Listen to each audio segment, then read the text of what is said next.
What I want to talk about today is why playing this game on the Switch today is not the same as playing it on the NES when I was a kid. The original NES release of Super Mario Bros. Was in 1985, while Nintendo was trying to sell its Nintendo Entertainment System. The most prevalent way to play video games up to this point was in an arcade. You put a coin in the machine and played until you got a game over. The goal of a lot of home consoles was to bring the arcade experience home.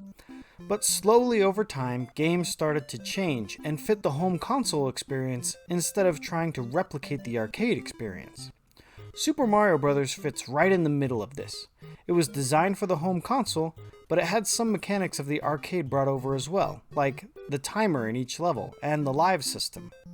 So when starting a play session of Super Mario Bros., you start the game with 3 lives.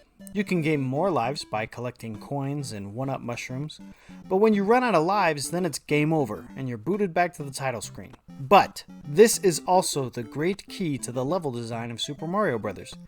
Nintendo knew that people would be playing the first few levels over and over again, so they took this into account when designing the game. In Super Mario and other games of the time, when you started the game, you had to slog through the familiar territory of the first few stages when beginning a playthrough. This can sometimes be dreadfully boring, but in Super Mario Bros., this is part of the design. This leads to what I call the gameplay paradigm loop. There are 5 different paradigms or mindsets that a player moves through. This progression through the paradigms is what Super Mario Bros. Takes into account and uses as part of the game experience. First, the cautious paradigm. This is used when starting a new stage for the first time. The player's focus is on learning the obstacles and the location of the power-ups. Players rarely stop and explore. Instead, forward progress is prioritized. This is usually the furthest that the player has gotten in the game, and they are eager to see what is next. Next is the planned paradigm. It's used when the player is familiar with the stage layout and the obstacles and the location of enough power-ups to get to the end. The player has beaten this stage in the past and has a plan to get through it now. The focus is on getting through the stage without losing a life. Perhaps the player will go out of their way to get some coins so that they have some extra lives for later parts of the game, but they don't extend their search beyond what is in plain sight. Then, the player will hit the brute force paradigm.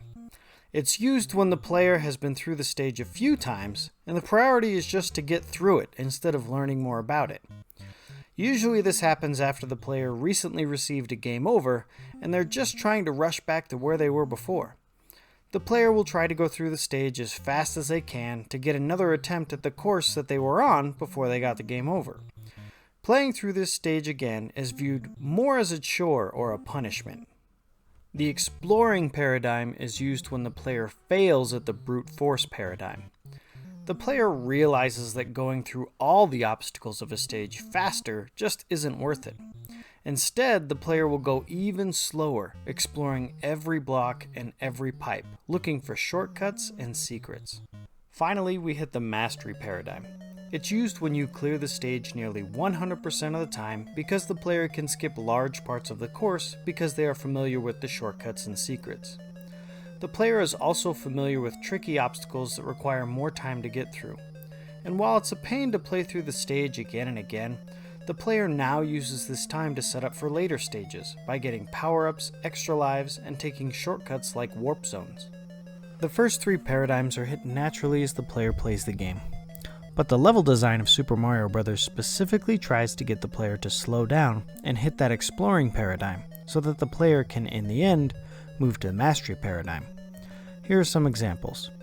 I think the most famous example is in stage 1-1, where the 1-up block is placed so that if the player attempts to jump over the first pit, but Mario is going to come up short and fall into it, instead, Mario will hit the hidden block and be returned to the ground before falling in the pit. In the flying fish stages, while it is better to run fast, the player must stop to collect the power-ups. And the last triple platform section, the player must slow down in order to time the jump correctly. This goes for the Lakitu stages as well. While it is better to run to stay ahead of the falling spinies, the player must slow down for the power-ups and some obstacles. In stage 3-2, if the player gets this star and starts running at full speed, they will likely fall into this pit because of the block above. they will need to slow down in order to pass safely.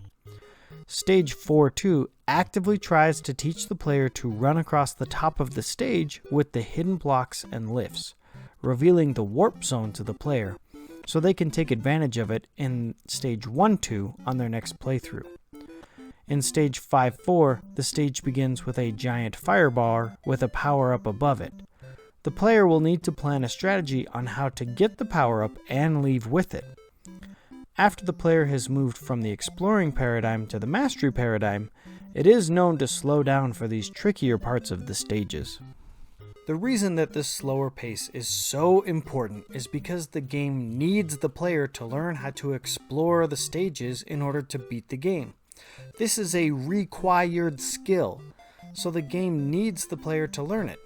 In the 4-4 castle stage, the player is greeted with a maze. And if the player doesn't know how to explore, then they won't be able to complete it. While this first maze starts simple, later mazes like 7-4 and 8-4 are much more difficult, and if the player hasn't learned to explore and instead only knows how to brute force a stage, then they will not finish the game. Overall, as the player keeps making attempts at the game, this cycle of paradigms continues. After playing World 1 again and again, players will move through the paradigms until they have explored and mastered World 1. Then they'll do the same for World 2 and World 3. In World 4, they'll discover the warp zone so they can use it to skip back to World 4 after they get a game over, and this will start the paradigm loop on the latter half of the game. By the time that the player gets to Worlds 7 and 8, they've learned how to properly explore a stage, find the hidden blocks, and discover shortcuts. These are the tools that the player needs to get through the maze stages and finish the game. And this brings me to today, and the differences between playing Super Mario Bros. On the NES and Super Mario Bros. On the Switch. Now, most of the time when retro games are ported to modern consoles, save states and a rewind feature are included. Let me be clear, these features are not bad or wrong, but I have noticed that people who play with these features generally have a different opinion of the game after they've finished it. And I believe that this comes from them not moving through the gameplay paradigm loop. Like I said, any player will naturally move through the first 3 paradigms.